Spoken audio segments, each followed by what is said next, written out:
అమ్మోరు రాత్రి 7:30 మీ ఈటీవీలో.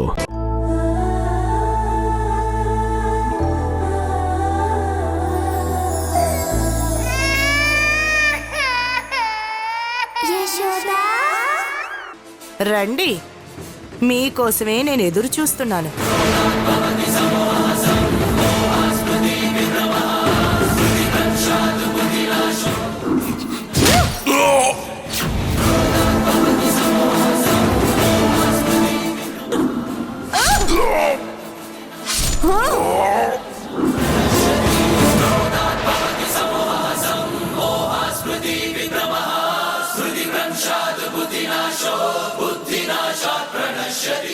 ఊర్మిళ, ఊర్మిళ, ఊర్మిళ.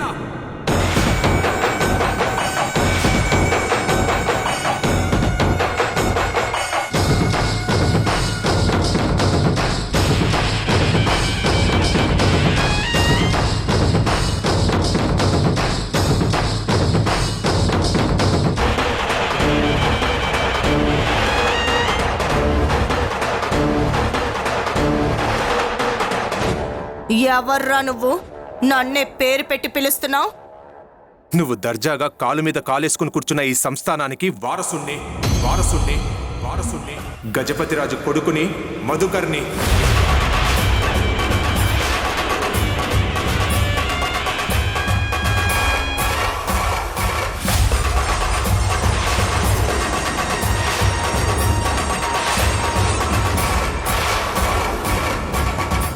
మా అమ్మని చంపేశావు, మా నాన్నని చంపేశావు, నా చెల్లిని నాకు దూరం చేశావు, నా జీవితమే నాకు కాకుండా చేశావు, నాకంటూ ఎవరు లేకుండా చేశావు.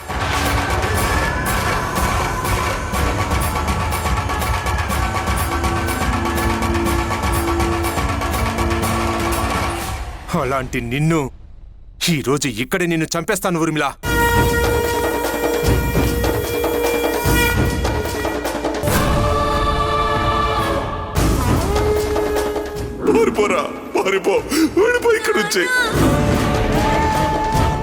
పిల్లలిద్దరినీ ఆస్తి పేపర్లు తీసుకొని ఇక్కడి నుంచి వెళ్ళిపోండి.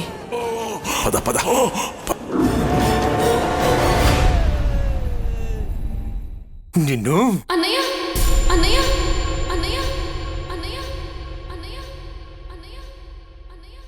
నీరై కరిగిందా నీ ఎదలో ఆనలుపో, ఏరై కదిలిందా అనుబంధం వైపు, అన్నా అని అంటూ నువ్వు పిలిచే ఆ పిలుపు, రక్షాబంధముగా నీ తోడై నడుపు.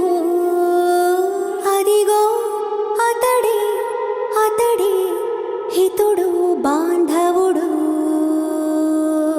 అడుగున అడుగై తనతో వెళితే గెలుపే నీకెప్పుడు.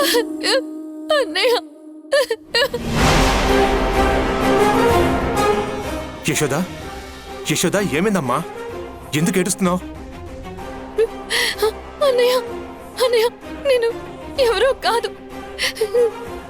చిన్నప్పుడు నీ నుండి దూరం అయిపోయినా నీ చెల్లెలు కృష్ణప్రియని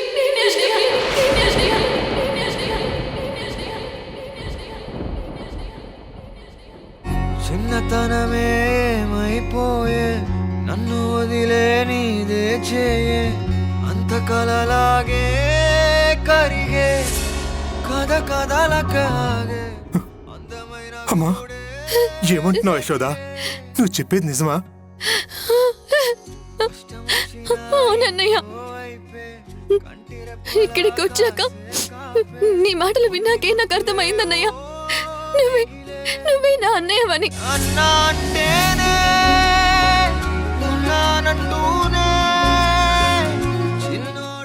అంటే అంటే ఇన్ని రోజులు నా సొంత నీ దగ్గరే నేనున్నానా? నాకంటూ ఒక ఫ్యామిలీ ఉందా అన్నయ్య? అన్నా అంటేనే ఉన్నానంటూనే. అంటే ఇప్పటిదాకా మీ ఇద్దరు సొంత అన్నా చెల్లెళ్ళు అని మీ ఇద్దరికే తెలీదా?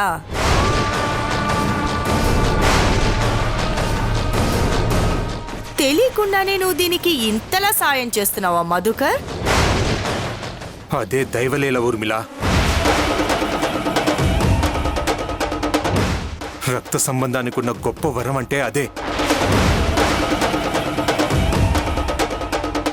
20 ఏళ్లుగా నా చెల్లి ఎక్కడుందో నాకు తెలియక పిచ్చివాళ్లాగా గుళ్ళు గోపురాలన్నీ తిరిగాను.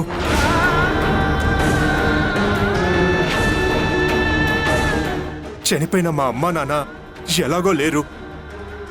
నా చెల్లి నాకుంది, అది చాలు.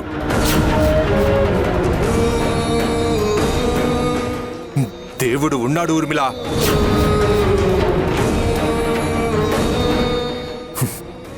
ఈరోజు నా చెల్లెవరో నాకు తెలిసింది. అలాగే నీ చావు నా చేతిలో రాసిపెట్టుంది. నిన్ను వదలను. ఆగో!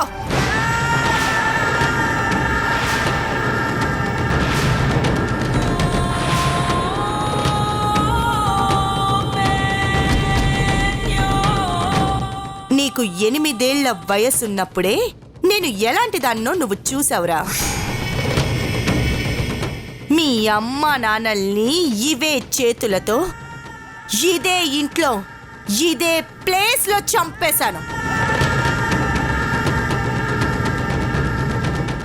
ఆ తర్వాత మీ ఇద్దరు దూరం అయిపోయారు. చిన్నప్పుడే మీకు మిమ్మల్ని కాకుండా చేసిన దాన్ని ఇప్పుడు చంపడం నాకు ఒక లెక్క చెప్పు. చంపేస్తాను.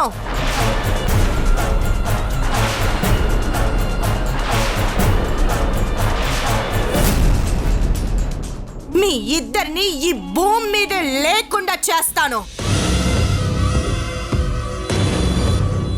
ఈరోజు నువ్వు మమ్మల్ని చంపలేవు ఊర్మిళ.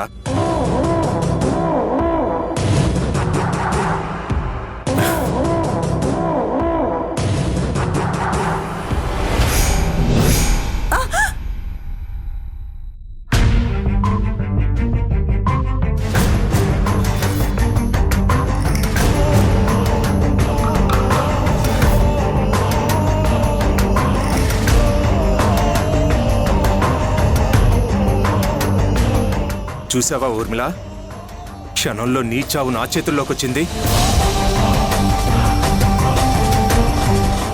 ఇన్ని రోజులు నువ్వు ఎక్కడ దొరుకుతావా, నీ మీద పగ ఎప్పుడు తీర్చుకుంటానా అనుకున్నాను. నువ్వు చేసిన పాపాలకి ఈ పాటికి చచ్చిపోయి ఉంటావులే అనుకున్నాను.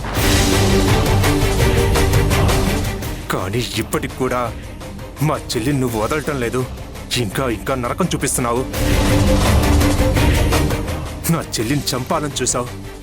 అలాంటి నిన్ను నేను ఎట్టి పరిస్థితుల్లో వదిలిపెట్టను.